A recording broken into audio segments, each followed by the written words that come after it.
Hey guys, welcome to part 2 of 3260's Draeger videos. Sorry, it's a two-parter. I got called away to a birthday party. So when you turn on the Draeger and it's on, you will come to the initial standby screen, and you'll know because it'll say be bright yellow and say standby.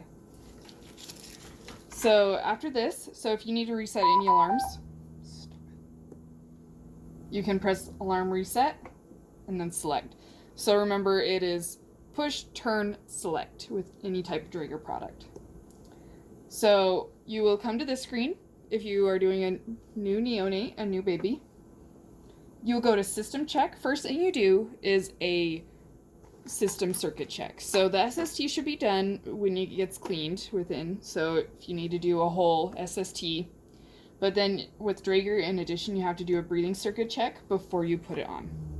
So you do that by going to system check, breathing circuit check, and then start. And it only takes a second. Make sure no patient is connected and confirm. So then you'll seal the circuit with the flow sensor in line. Don't disconnect or else you're going to be in a world of hurt. I just use, again, my hand, and then I just pinch it. Then it takes a minute, the flow will go. This is just to make sure that it compensates the right volumes, because we are working with such small volumes that we want to make sure it's absolutely accurate. And then also just to make sure everything's set up right, we don't have any leaks. It says open patient connection port, confirm with OK. All that says is open up. Okay. So then we know that the volumes and everything we're getting were calibrated and we're giving accurate volumes. I set a tidal volume the other day of 2.5 mLs, so calibrating is very important. So this is your initial start standby screen. So we have start ventilation, new neonate, wait, it might be hard to see, I'm sorry guys, and then ventilation or oxygen therapy. And then up here, what I want you to notice is we have tube or NIV. So we can either use the Draeger to ventilate either invasively with an endotracheal tube or non-invasively via a ram cannula or Fisher-Paykel flexi-trunk Draeger mask. They have specific masks for the Draeger. Whatever interface is appropriate for the time and place, you can do a non-invasive. If for some reason you are doing invasive ventilation with an endotracheal tube, you want to make sure you put the proper size in of the tube you are using. So you would just select, turn, and then select with the button.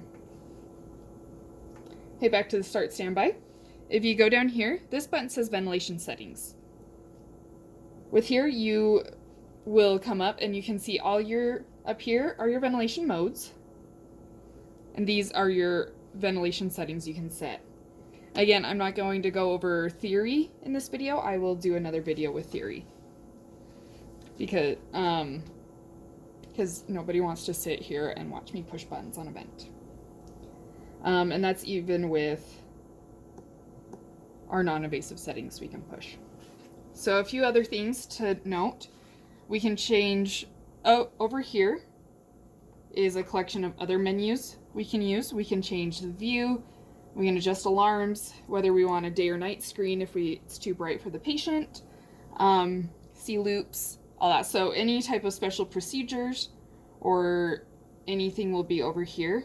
And instead of me going through it, I want you guys to get hands-on in lab. If you do need additional settings, you can add a side breath if that's indicated.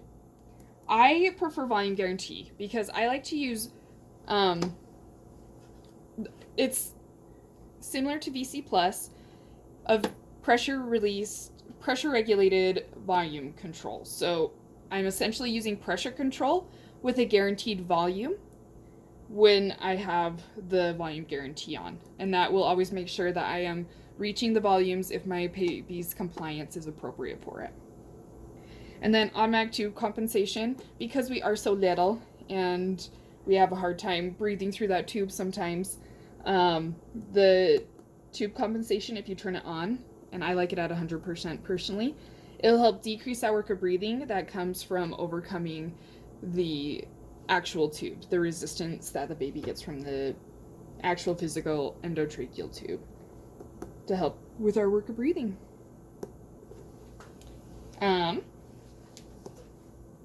Back to here, we have our system check. Breathing circuit check if you need it. Excuse me. And if you need to start or standby to come to this screen, if we want to start ventilation or put it into standby mode, that's in the bottom right corner. A few other things with the Draeger specifically. Let's start ventilation. So you guys can actually see what the screens look like.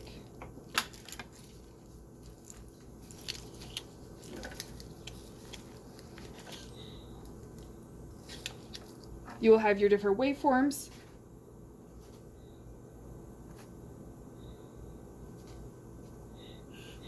Along with our volumes. One thing that is really nice is if for some reason I want a certain value here on this specific screen,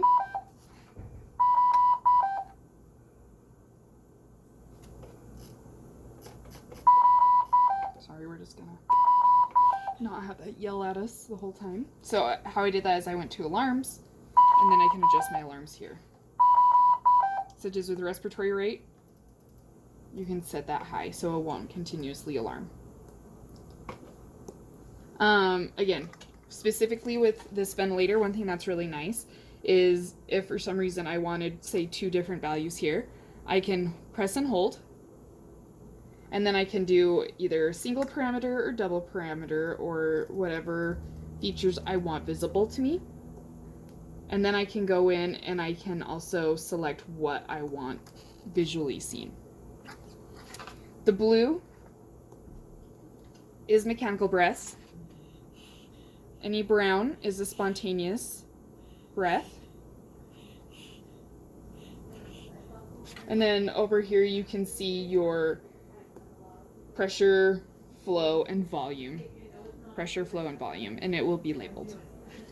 Up here is my Pmax, this red line. So the Pmax just gives me a pop-off that I can set so that if we are reaching higher peak pressures, it will dump the breath and not let it go past in order for protection of the pulmonary tissue. And then the green line, it might be a little hard to see, sorry guys, there is a green line.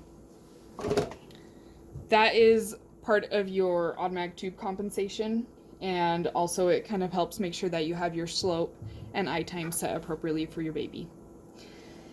I know that this was kind of a just like quick, fast and dirty review of the Draeger, so please write down questions, come with questions. We will do case studies. I will talk more about settings with my theory video.